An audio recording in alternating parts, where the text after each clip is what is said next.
Well, my name is Todd Stone. I am the BC Liberal candidate for Kamloops South Thompson. I am the current MLA and the Minister of Transportation and Infrastructure. Well, most importantly, I'm the proud dad of three great little girls, Hannah, Sydney, and Caitlin, who keep Chantel and I very busy. Chantel and I have been married for 16 years. She's put up with me for all of that time. Very thankful for her. I have lived in Kamloops for most of my life. I wasn't born here, but we moved up to Kamloops when I was quite young. So all of my formidable memories are here in Kamloops, then the long hot summers and Shuswap Lake and just terrific friendships. I am a software CEO. 4 years ago when I ran for public office the first time around, I left my company, iCompass Technologies, which is based here in Kamloops, in good hands. I had grown that business for about 15 years up to that point, and was really excited that we had managed to grow it to a point where we were the industry leader across North America and in the solutions that we provide. I'm an avid golfer and enjoy lots of as much time as I possibly can get on the lake out at Shuswap, though that's been somewhat challenged over the last 4 years with my new responsibilities.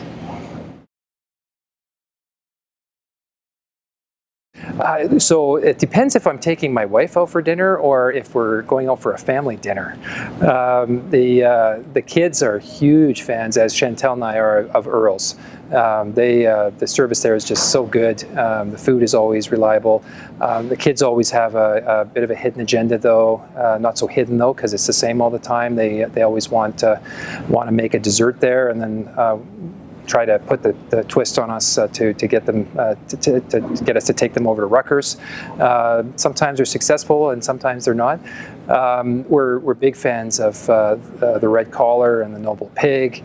We're also so blessed in this community to have so many fantastic coffee shops that are popping up all over the place. I don't know how they all compete, but they seem to all do really well, and they're all so unique. PDK, which is right next to my office downtown on Victoria Street, is just fabulous. So yeah, we try and get out and as much as we can as a family, but date night's important too. So when we do that, it's usually a restaurant that offers a really nice glass of red wine for Chantel and a cold beer for me. Well, the number one priority for Kamloops and the reason I'm running again is to continue to create as many jobs as we possibly can. We've got record low unemployment here in Kamloops. In fact, the lowest unemployment anywhere in the country is in British Columbia right now. We haven't been able to say that since the late 60s, early 70s. We are creating more jobs than any other jurisdiction in the country, 220,000 new jobs since the jobs plan was released in 2012. With every single one of those new jobs comes a paycheck, and that paycheck is what's needed by a family in order to put food on their table and make the decisions that are important to them, how they want to live their life and the choices that they want to make. I think that having that vibrant, growing, healthy economy, which is fueled first and foremost by jobs, is what's really needed in order to have the resources to invest in the services that people really need. When I ran 4 years ago, it wasn't because I wanted to talk about AAA credit ratings and balanced budgets and low taxes and so forth. All of that's really important because that's the economic foundation that enables you to invest in services, that enables you to look after the people you love. That's why we're able to spend record levels on healthcare. That's why we added another $740 million to the education budget in the last provincial budget. That's why we launched programs like the Single Parent Employment Initiative, which is putting single parents, mostly women, to work, getting them off of social assistance. They want to be off it. They just have been caught in a cycle that is of no making of their own. Those investments are made possible when you have a healthy economy. So getting behind projects, supporting jobs, jobs growth is fundamentally the most important thing that's got to happen, and everything else sort of falls in place from there. Well, I think my passion for Kamloops comes through in everything that I do. The old cliche, you're supposed to go to Victoria and represent your constituencies in Victoria, not come back to Kamloops and represent Victoria in Kamloops, is something I remind myself of all of the time. I think my track record has been pretty good. In the first 4 years, I laid out a plan of priorities that I was going to focus on in my first term, which was creating jobs, moving forward with the clinical services building at the hospital, which is now built. I said that we were going to move forward with continued growth and expansion of seats, programs, and buildings at Thompson Rivers University, and we have delivered on that in spades. The recent announcement of the new nursing building that's finally coming to TRU, the Industrial Training and Technology Center, which we announced only months ago, a huge expansion in the programming, as I said. So I think I have demonstrated that I'm someone who actually follows through on what they say they're going to do, and I don't just sit back and let myself complain or whine about a situation. I think it's important to put actions forward. It's important to actually tell the people of Kamloops, South Thompson, what it is you are going to do. What is your plan? How are you going to create jobs? How are you going to attract more doctors to Kamloops? How are you going to ensure that the education supports are there in classrooms? I've laid all of that out in terms of my own personal approach and the approach of my party, and I challenge the candidates with the other campaigns to do the same thing. My favorite movie, again, with kids, Shrek. We watch Shrek often, and it's just a movie that makes us laugh all the time. Of course, my girls are always singing and humming along to any movie that's on. So the Mamma Mia musical is one that we seem to watch over and over in our household. Personally, when it's just myself, I have a hard time getting my kids to stick around and watch with me for more than a few minutes. But I'm a big Star Wars fan and a big James Bond fan, so I tend to watch those older movies. Unfortunately, often by myself, though my kids will keep my popcorn bowl full for me without missing a beat. Well, again, create jobs. It's government's most fundamental responsibility, I believe, to create the environment within which jobs can be created, and that's what enables people to look after themselves and look after their families. And we have record low unemployment in Kamloops.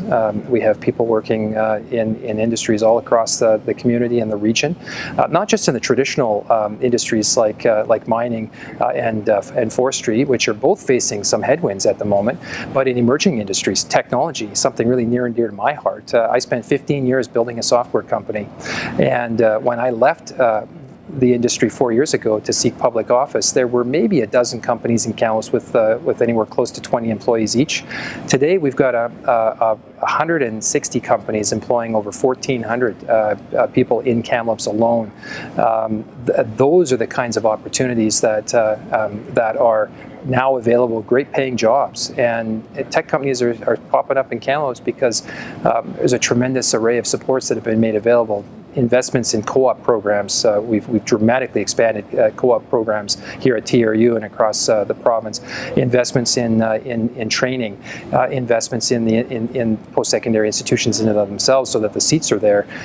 We've made venture capital available. We've changed procurement practices so that government actually procures more from small tech companies more so than we ever did before. So all kinds of initiatives in that one sector as one example, which is why we're creating as many jobs as we are. That's what's at stake in the upcoming election, is continuing that momentum to creating jobs so that people can look after themselves. Well, the most important thing that government has to keep in mind with respect to post-secondary education is that it fundamentally relates to jobs. The most important piece is to ensure that people have access to the training that they need to get the skills required to assume the jobs that are available, the jobs that are being created. We estimate that over the next a couple decades there will be up to 1 million net new jobs available across British Columbia, and the vast majority of those jobs are going to require some level of post-secondary education. This is why we have been focused on an unprecedented level of investment in expanding the number of student spaces at institutions across the province, at expanding the number of programs that are available at institutions, like the new law program at TRU, and significant expansions in our healthcare offerings at TRU. But it's why we're also investing in the buildings, the capital side of the equation, so that there's actually physical space there and state-of-the-art space for that training to take place. So that connection between the skills that people need to assume the jobs that are available is really, really important. It's also important that government be there to support students in terms of the financial cost, the burden that comes with actually going to school, and that's why I'm proud of the grants and the loans the mix of programs that we have available to support students with the cost of education as well. Well, again, depending on the season, we're very avid skiers, and so you'll often find us either up at Sun Peaks, sometimes over at Harper. We really enjoy the tubing there. We spend a lot of time out at Shuswap Lake, and so if someone isn't from here, that's an obvious winner.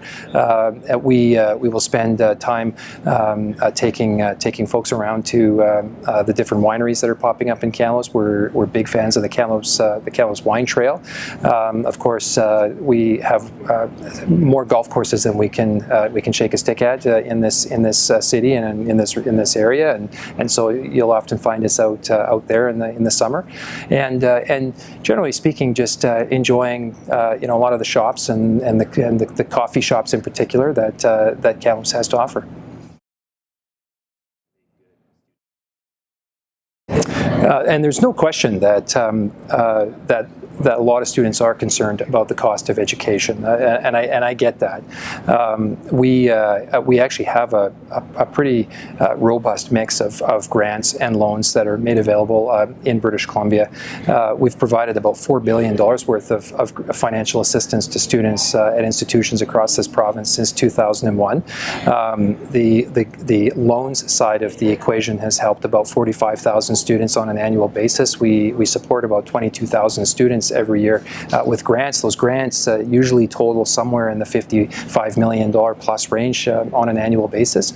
I'm very proud of the fact that in the most recent provincial budget we also made a significant change to the interest that's payable on student loans. We're reducing that interest rate from prime plus 2.5% down to just prime, and that will take effect on August 1st, 2017. That initiative alone will save students about $11 million through the balance of 2017, and about $17 million per year in reduced interest costs on an annual basis thereafter.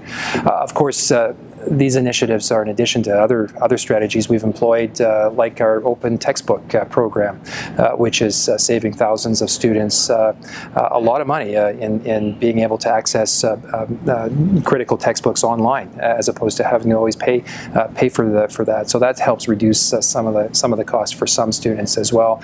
At the end of the day, we can't forget that as challenging as it is for some, and as much as government has to continue to be there as much as it possibly can to support students with the financial cost of education, it's also very, very important to keep one eye on the need to create jobs.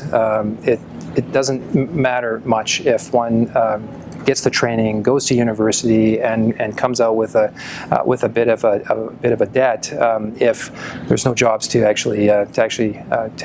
assume to actually pay off that debt. So, understanding where the parties stand on creating jobs and ensuring there's a healthy, growing, vibrant economy, so that you can actually go to work when you get your training. That's the other side of the equation. That's equally important to consider.